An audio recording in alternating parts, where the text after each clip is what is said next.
Welcome to 10-5, the official podcast of the OPP Association. My name is Scott Mills. I am one of the hosts for the 10-5 podcast. Emily Brown is away this week.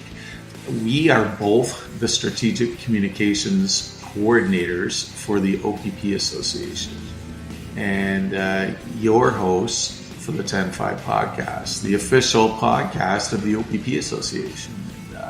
For those of you who don't know, the OPP Association is the sole bargaining agent for the close to 10,000 members of the Ontario Provincial Police in Canada. And our motto is our members are our focus and our strength. And with this podcast, we aim to provide important information to our members and the public about matters that affect policing in the province of Ontario. And today we've got a guest from Ottawa, Ontario. He's talking to us from his residence there. And Syd Gravel, Sylvio Gravel is his real name. He's known as Syd. That's S-Y-D. Welcome, Syd. Thanks for talking to us today. Well, thank you, Scott, for reaching out to me. I appreciate it. Well, our topic is going to be the origins of Badge of Life Canada. And just for some context for our listeners, this week, being middle October 2023, there was a Badge of Life Canada post-traumatic growth event that happened up at Horseshoe Resort in near Barrie, Ontario. And I had the privilege of being a part of that. And this man that we're talking to here, Syd, I knew a little bit about him. I've known him for a while. But he got up in front of the audience here, a packed house, and gave the origins of Badge of Life Canada. And I'm just going to... I wish I would have had the video rolling when he did this. It was quite powerful and emotional. And I'm just going to turn it over to Syd here if he could just say what Badge of Life Canada is, what they do, and just give that origin piece that you did yesterday, Syd, that was so moving. Yeah, well, thank you for commenting on the speech, the presentation that I did, Scott. I appreciate that you're remarking that it was moving. The Badge of Life Canada has been around since I've got my grandfather clock in the background there. It's been around since 2012. It really started with Peter Platt in 2010. And there were certain things that we went through in the development of it that a lot of people don't know about. And I think it was I thought it would be worthwhile spending a little bit of time with the audience, just maybe 10 minutes of their time, just saying, look, this is where we come from. It's very humble beginnings.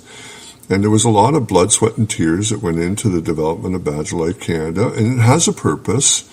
And I share that purpose in sharing Peter's vision. And I just wanted to bring that to the audience's attention. So if you'd like, I can share with you what I shared with the audience.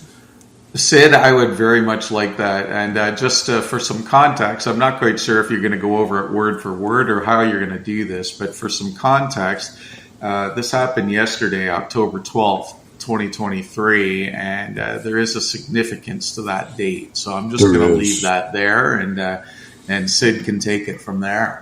All right. Well, thank you for mentioning that, because it is an important point, and I do want to make it again. So what I shared with the audience was I want to give it to you verbatim, because I want you to hear what the audience heard. So I'm going to repeat the presentation as I did it to the audience. I would ask all of you to take a moment to reflect on the humble beginnings of Badge of Life Canada. In 2010, Peter Platt, a constable with the Ottawa Police Service, struggled with addictions suffered as a result of trauma survived. During his most difficult and lonely road to recovery, he saw the devastation that occurred in so many lives of other police officers that truly need not have occurred. He saw that if proper information, support, and services for recovery were shared and offered, recovery was possible. And like him, many who fell could again stand up on their own and return to being of service to their communities. A goal that he believed strongly in as a result of the oath he and all of us in this audience took to serve. He had a dream of supporting members and their families through the difficulties of work-related trauma and the consequences of such experiences. This at a time when nothing existed for police officers. He reached out to services that did exist for our military personnel and veterans, and every door he knocked on was closed to him, including OSIS and Wounded Warriors. At that time, they were not financially structured to offer their services to police officers. It was also during this time of search that Peter discovered that there were two types of wellness support. The first claimed to be person-centered and was person-focused. The second claimed to be person-centered but was business-focused. In 2012, he found an organization that focused and cared for the needs of police officers. Badge of Life USA was run by volunteers and mental health professionals who freely gave of their time when asked to help, and he wanted to bring their philosophy and approach to Canada.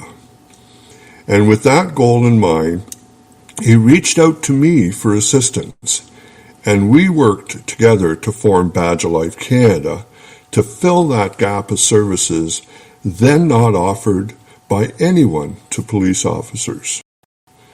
I walked beside him throughout the entire building process, trying our best as two individuals working within the means of our own time and dime to establish a resource open to all police officers. Peter would tell people that we would make it Canada's first police officer and family-focused support group.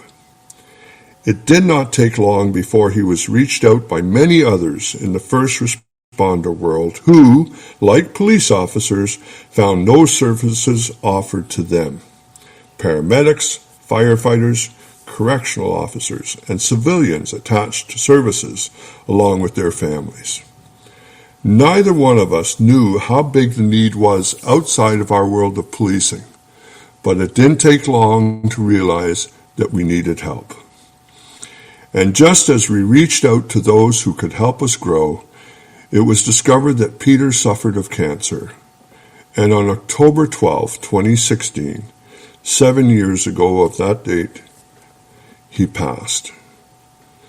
Bill and Lynn Rusk stepped up to the plate to offer, as well under their own time and dime, to organize Badge of Life Canada into a registered charity, creating a board of directors. They worked tirelessly for 6 years to build the foundation upon which Badge of Life Canada could grow. Eventually, exhausted for the cause, they stepped aside. In 2022, our very dear Laura Klusterman, who recently retired from the Ontario Provincial Police, stepped up to the plate and volunteered her heart and soul to become the new executive director, and has tirelessly and proudly brought Badge of Life Canada to where it is today.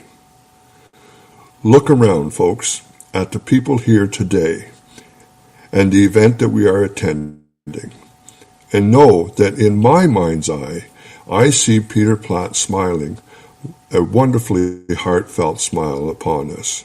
He would be so proud of us all, and I thank you for being here. That's amazing, Syd. I'm glad that we're recording this. I'm glad that people are going to be able to hear it. And thank you for sharing that with the audience. We had a dinner just before this 2-day event in the evening, and it was for volunteers and kind of the people behind the scenes making it happen, and the presenters, and OPP Commissioner Creek attended, and he gave some very moving words about the organization, support for the organization. He also mentioned Brad Mackay, and another leading force with all this. I want to get into kind of what we did in the last couple of days, but before we do that, can you just shed a light on peer support? When I think of Syd Gravel, I think of Brad Mackay at the same time. Like, who is this Brad Mackay guy? Who is Syd Gravel? What's peer support? What's out there? Because some of the valuable things that you were saying yesterday was kind of what's out there. We don't need to reinvent the wheel here. Can you give us a little history on that? Yeah, so the reason why Brad and I got together as co-presenters and co-developers of a peer support training team called PATS, Peer and Trauma Support Systems. And we coordinate the offering of our peer support training in partnership with the Mood Disorder Society of Canada, and we work oftentimes with Badge of Life Canada in terms of meeting their needs as well. And one of the reasons why we work well together is because both of us started doing peer support work in the 1980s.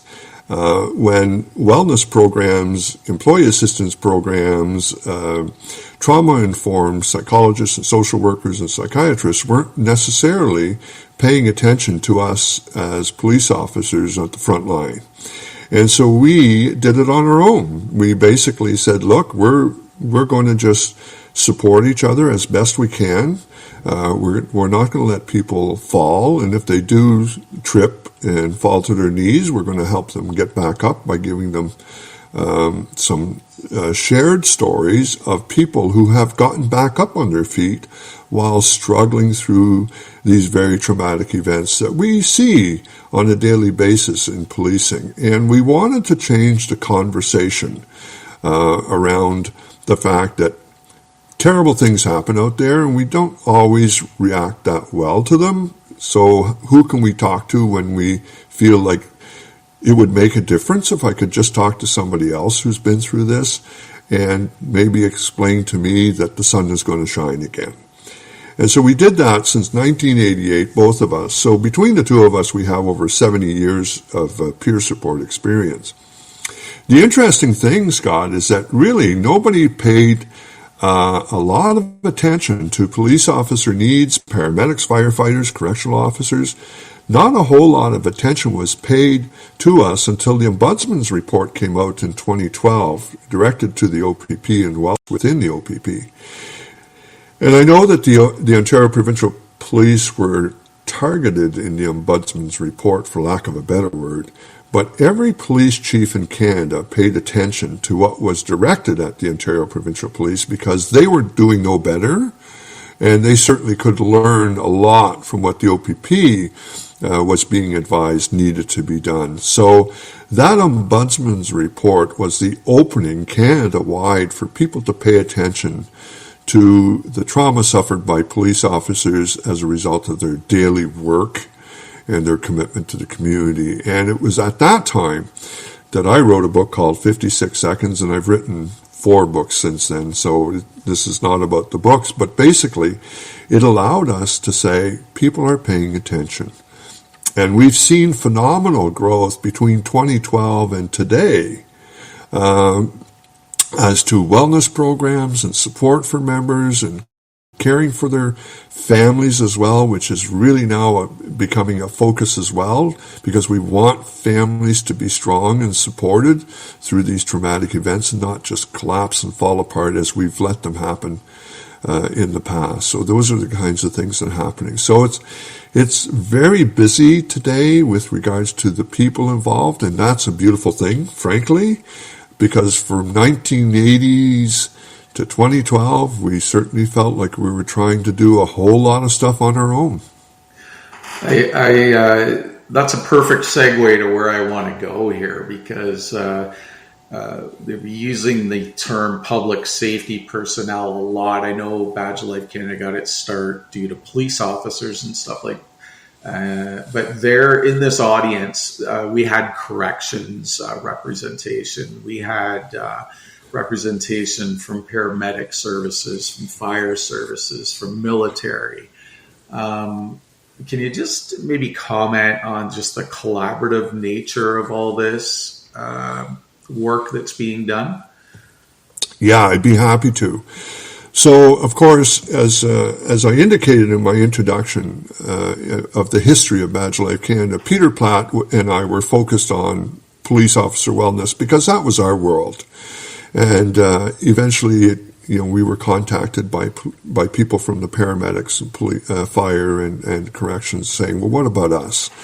And it was revealed to us that the first responder world was not being taken care of and funded for resources and support the way we felt the federal government was doing a fairly decent job of supporting and funding the military veterans and the military personnel. So we wanted to be funded and supported as well to reach our needs. And so we always referred to ourselves as, well, we're police officers, paramedics, we're firefighters, and it became like a long sentence. And then Dr. Nicholas Carleton out of the University of Regina developed a group called CIPSERT, the Canadian Institute for Public Safety and Research and Training, that he works with all of us from first responder world to veterans through the Atlas Group to develop a peer support group in a more formal manner. And of course, because he wanted it to be all encompassing, he came up with the terminology public safety personnel, PSPs. So now in our conversations, we often refer to PSPs. And, we want people to understand that when we say PSP, we mean all of us who are at the front line. And that includes nurses in emergency wards and doctors in emergency wards as well. That's very, it's inspiring to know that everybody's coming together. I know that's one of my wishes out there is that the silos come down on this. There's a lot of people out there doing good work. It'd be nice to get everybody doing the good work from all the organizations in the same room, understand each other better and how we can collaborate better. I think that's very much needed out there. I love your clock, by the way. Oh, thank you. I should have stopped it before we got into the conversation. But I don't hear it. I don't hear it anymore until I'm doing something like this. And I say, oh my God, what's that noise? Yeah, sorry about that. Well, that's funny. I just, where we're going here, we don't have too much time left, but I want to just kind of run through the agenda for the 2 days so people know what you get at one of these events. Yes. We won't go too deep into the topics, but they are all very enlightening.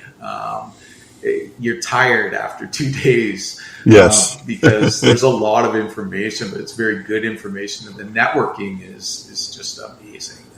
The social part of it is so important.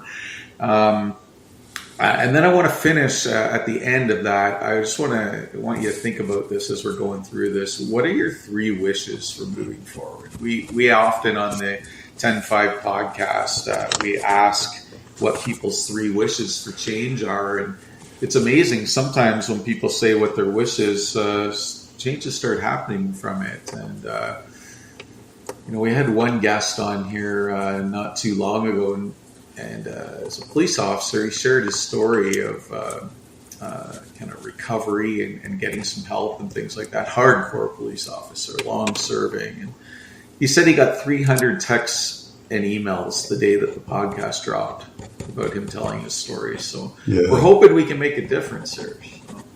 Yeah.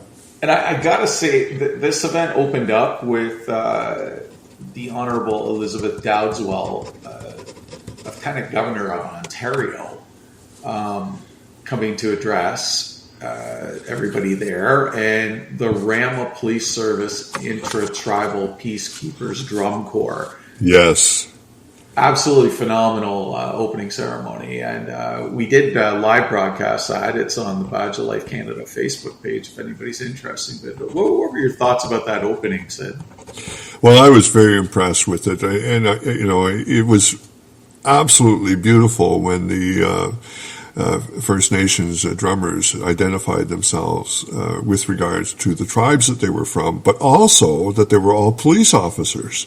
Yeah.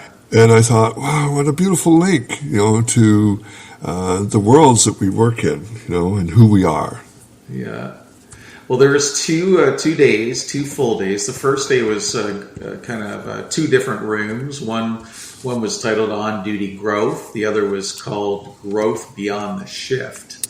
Yes. And, on the On Duty Growth section, we had yourself and Brad Mackay with Dr. Barbara. Can you say Barbara's last name for me there, Syd? Certainly I could. It's Dr. Barbara Anschutz.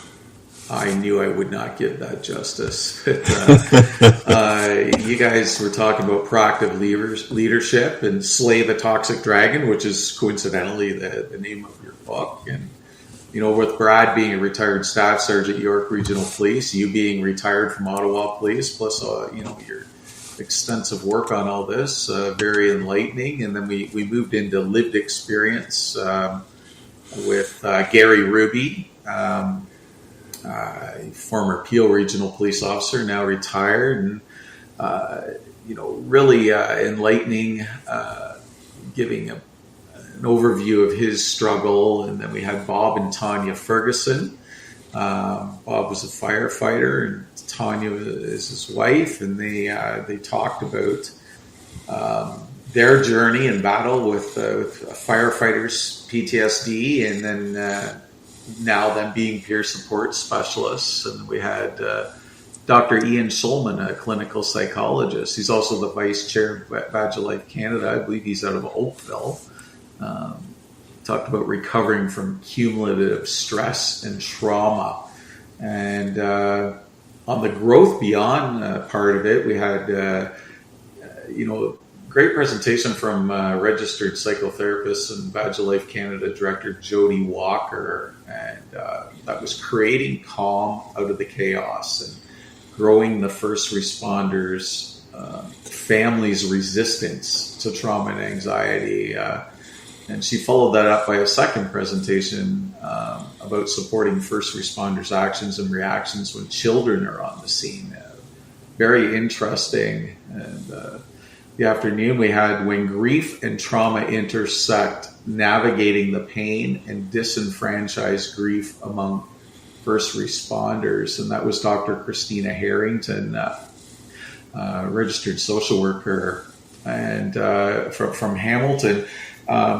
Quite new work there.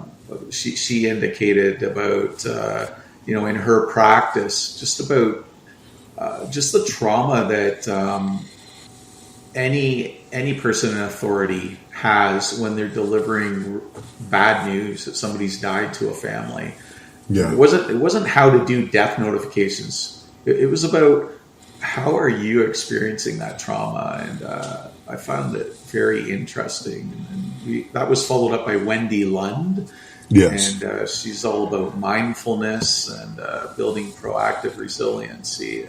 Great. It was just a really nice day, and we ended the day with some people that a soldier and his crew of 4 that have put together a film called Dark Night of Our Soul, a documentary about post-traumatic growth. And you can check out more there at posttraumaticgrowth.film. And they had a Q&A. That's all on the Badge Life Canada Facebook page, too, if you want to watch it. Quite interesting. And Syd, I'm just going to turn it over to you for the final. What did you do? The final day there was this, what we've already discussed. You gave that presentation, and then you gave value of peer support. What were your key messages there for the value of peer support? Yeah, well, thank you for that. what we wanted people to understand is that peer support may not have been recognized for many years as being as valuable as it is. And now, through the spectrum of peer support, the Mental Health Commission of Canada identifies the friendship model of peer support, the informal peer support, as being very much a part of the spectrum of peer support models out there. So we in our work, we clearly indicate to people that peer support should not be minimized. It needs to be part and parcel of the wellness programs that organizations have. Because there's a lot of things that happen within organizations in dealing with traumatic events that the truth of the matter is, if it wasn't for peer support, these conversations might not occur. And the academic world today is starting to recognize the value of peer support. We, as a group, Brad, myself, and several others who were in the audience there, have been invited by academics from the University of Newfoundland and from University of Regina to put together a peer support perspective of how to go about surviving testifying after trauma. And that's a document that we're going to come out with in the fall. But it's one of those very first documents where academics are actually working with peer support workers. And so they have recognized, and we as an organization need to recognize that we need to not minimize the great value that peer support can have with people who are properly experienced and trained and in the right state of mind to be able to help others as well. If there was a second thing that I would identify with regards to come out of the conference, is the need to have this conversation around the toxicity around the workplace. We're starting to recognize that some of the trauma that some of the people are surviving they're not healing as quickly as they could, in spite of the best therapy and the best support from peer support, sometimes because administrative approaches to dealing with people who are struggling is a bit toxic. It's not to say that people are doing it on purpose, but if you don't know how some of the things that we do hurt people in their recovery, then we don't fix it, right? So we try to identify things that are fairly common within the workplace that need just a bit of tweaking and an adjustment to allow our people to get back on their feet and back to work as soon as possible. And that's the objective for everybody. Everybody wants to get back to work. The thing is how fast can we get them back to work and how healthy can we make the environment for them to do so. I think the last thing is that the universities are paying attention to the work of peer support workers and the training that we're offering, and they're starting to look at certification of peer support in Canada and accreditation of organizations with their wellness programs. And I think that's a very exciting thing that's happening today, considering what we used to work with between the 1980s to 2012, which was nothing. Now they're even looking at, can we look at peer support as being something that can be certified and accredited if organizations have wellness programs, and I think that's a really positive step forward, and the universities are taking interest in making that happen.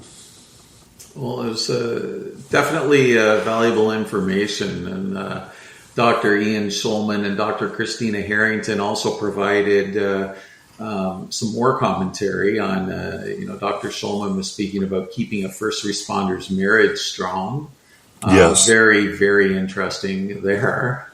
And Dr. Harrington was talking about bye-bye tension, hello pension, considerations for first responders at retirement, some very interesting things there that we can do proactively. Yes. To just, make that transition to retirement when we finally get there a little bit easier on both ourselves and as first responders and our families. Because a lot of times we don't even know we're affecting our families, as you quite admirably pointed out. So our final speaker of the day was Craig Peddle. If you've never heard this guy speak, you need to.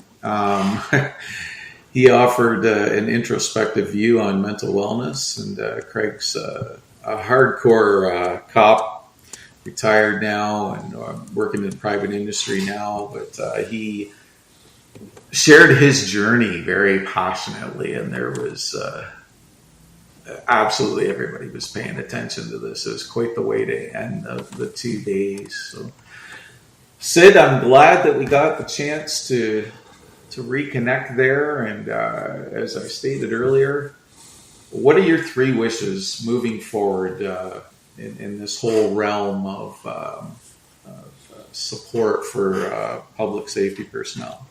Yeah, well, thank you for asking. And I think I'll just capitalize what I've already talked about at length. But I think I really do, if I were to say that I hope for 3 things moving forward, is that we give credibility and we give support to the development of peer support within our organizations with good people wanting to help people, so that we do that. The other thing is that we recognize that toxicity within the workplace is not always something that's done intentionally, but it does happen.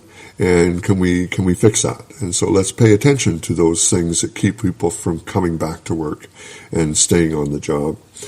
And thirdly, an acceptance of the fact that we have to put in place the resources and the support that's required for people. The psychological safety within the workplace standards indicate that we should never put our members in harm's way. But it's the nature of our work that we put our members in harm's way. So I would, as my third wish, I would wish that organizations recognize that as a result of what we ask our members to do, that they put in place all the support and resources to make sure that the members can go home safe to families that are happy to have them home again. Well, it's a good way to kind of segment right into a conclusion here. And we're always trying to share our OPP Association's Encompass Mental Health Wellness Program contact information for any of our members and their families. Support, both professional and peer, is available 24/7, including crisis support at 1-866-794-9117 or online at encompasscare.ca. That's encompasscare.ca. There's just one AS. One S in Encompass Care. There's no ass. And also to get people to remember it that way. And the OPP Healthy Workplace team can also be reached 24/7 by calling 1-844-677-9409 or by email OPPHealth. I love that clock. Oh, thank you. It's like we just got, told to go off the stage, or Sylvio, Syd. So the email again, just so you got that, it's opphealth@opp.ca. And a lot of these things came out of that ombudsman's report that Syd mentioned earlier. A lot of hard work behind the scenes by a lot of people. I got to mention Rob Jameson from the OPP Association, really pushing that when he was president, and he's now a director there. So just so many good people out there doing work. And thank you to everybody who's out there doing what they do. There are so many good people out there doing things. So, any last words, Syd? Well, actually, no. I'm going to leave it at that, and thank you very much for asking me. I think we had a wonderful conversation, and I was just amazed at how we were able to touch on so many points and some objectives there that I would put on my piece of paper as a list of things that I would want to share. So I think we've accomplished that very well, and thank you for that. Oh, you're very welcome, Syd, and thank you for all you do and continue to do into your retirement. Yeah. Good. I know you're a power lifter, weight lifter. Good luck with all that. Well, thank you. Yeah. It's very inspiring. You're an inspiring guy. So. Well, I appreciate that. So this concludes our episode for this week. You have been listening to Sylvio Gravel, also known as Syd Gravel. and he's a retired Ottawa police officer, even better known for his work starting up Badge of Life Canada with a fellow officer named Peter Platt. And he's told the story here today, and we're very grateful of that. And Emily and I, Emily's not here today, but on behalf of Emily and I'd like to say we're both very honored to be hosts of this 10-5 podcast. And if you have any ideas for future episodes, feel free to email Emily and myself, communications@oppa.ca. And if you like what you hear, please hit that subscribe button on the podcasting platform of your choice. We release on Simplecast. It goes to all the podcasting platforms at once, and Google, Apple, Spotify seem to be the big ones, but there's many other ones out there. So look for 10-5, the official podcast of the OPP Association, and we try to put out episodes bi-weekly. So thank you for listening, and stay safe.